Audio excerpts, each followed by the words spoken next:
Are there any names you were considering that didn't make the cut? What do you mean by that? Any other names that you decided on before you came up with Matoma? Oh, no, that's confidential. Okay. Keep it short.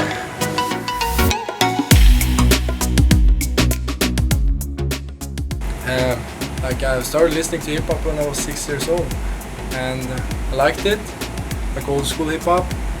And the last few years I've been just listening to good film music, and I got inspired by some, I think, some tropical beats.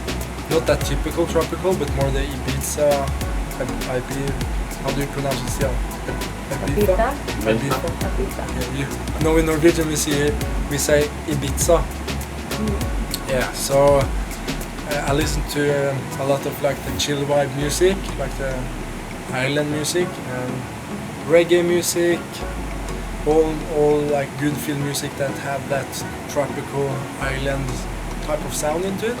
I just try to mix up my own sound, and I ended up doing all those remixes of the old school hip hop with new disco island flavor. So I think like people are interested in having a good time and feeling the good vibes of a song, and those tracks are always like good vibe because of the elements you have in those tracks, with the pluck sounds, with the saxophone, maybe the Caribbean type of sound, and people are just dreaming away and like imagining being on an island, having a mojito or having a tropical drink, or maybe like swimming in the ocean.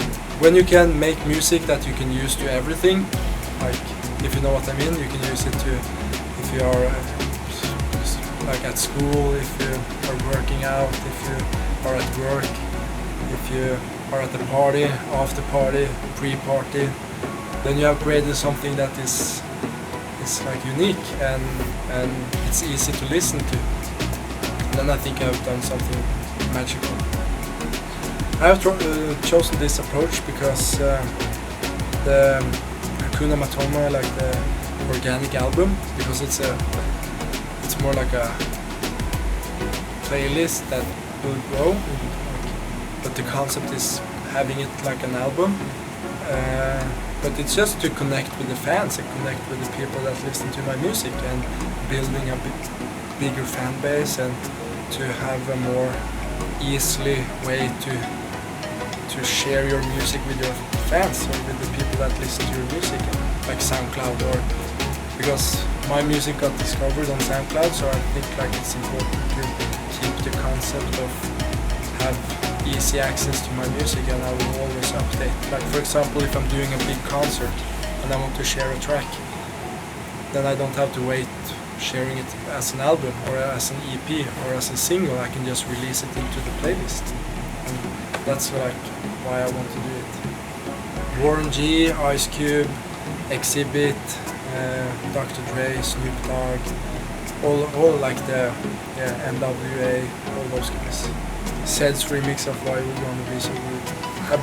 I never get tired of that. Like we've been playing it for 2 years in my sets, and it always delivers wherever we are. And that's a really, really good remix. I would probably learn to play a saxophone or a violin or a cello. I would go back in time, so I was a teenager and I could go to one of Biggie's concerts. And the Notorious B.I.G. Cool.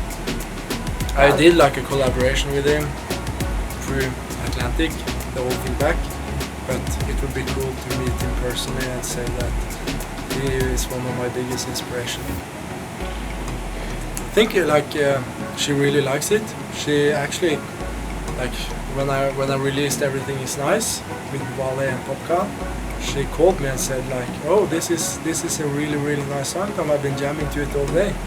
But she don't understand the lyrics, and she don't like, she just listens to the music and the groove and feels the song. So I think she likes it.